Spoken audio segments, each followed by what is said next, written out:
ទោះនៃការផឹកទឹកស្រវឹងមាន6យ៉ាងព្រះសម្មាសម្ពុទ្ធទ្រង់ប្រារព្ធចំពោះកហបតីបុត្រដូចមានគាថាយ៉ាងនេះថាថខោមេកហបតីបុត្រតអាទីនវាសរាមេរយមច្ចបមាតដ្ឋានានុយោគោសន្តថិកាធនជានិកលហប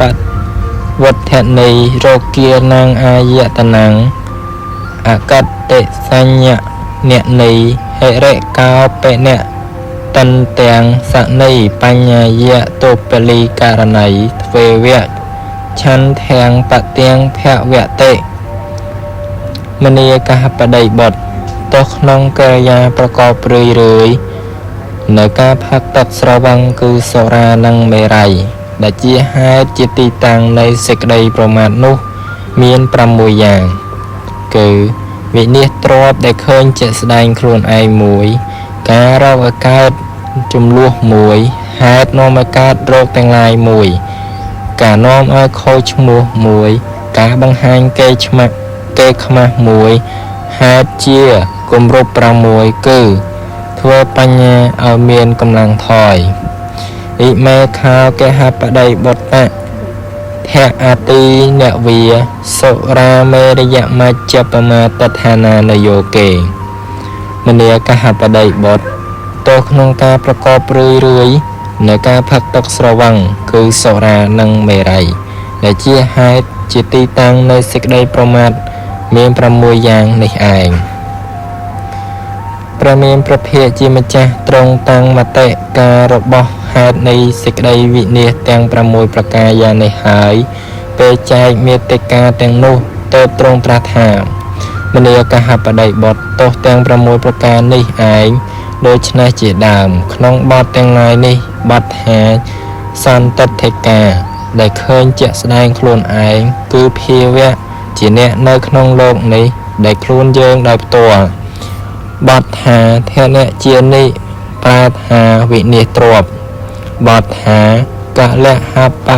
វត្ថនីការរកឲ្យកើតចំនួន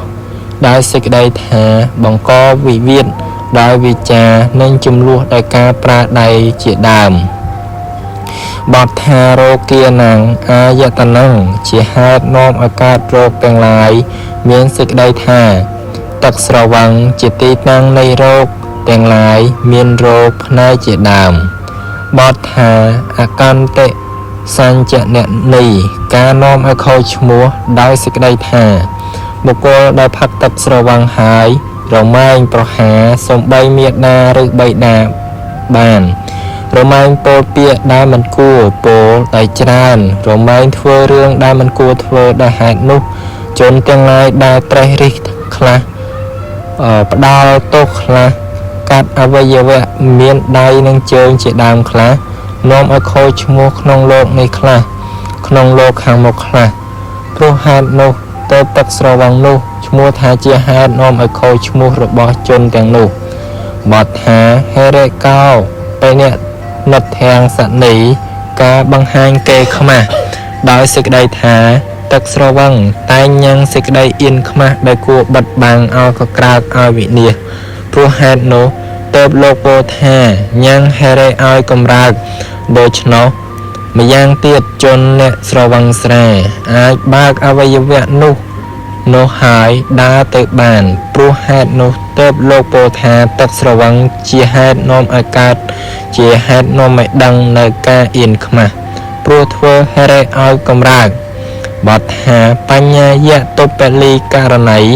ធ្វើឲ្យបញ្ញាកម្លាំងថយដោយសេចក្តីថាទឹកស្រវឹងរមែងធ្វើនៅសេចក្តីដឹងថាសត្វមានកម្មជារបស់ខ្លួនឲ្យទន់ខ្សោយដោយបញ្ញារបស់ព្រះសាកតតថេរៈដូច្នោះព្រោះហេតុនោះទៅលោកពោលថាទឹកស្រវឹងជាហេតុនាំឲ្យបញ្ញាមានកម្លាំងថយប៉ុន្តែទឹកស្រវឹងមិនអាចធ្វើឲ្យអ្នកដែលបានមគ្គបញ្ជាឲ្យទន់ខ្សោយបានទេព្រោះទឹកស្រវឹងរមែងចូលទៅក្នុងមាត់របស់អ្នកដែលបានបរលុះមគ្គហើយទេបទថាឆន្ទទាំងបទាំងប្រថាហេតុជាគម្រប់6 សូមអនុមោទនា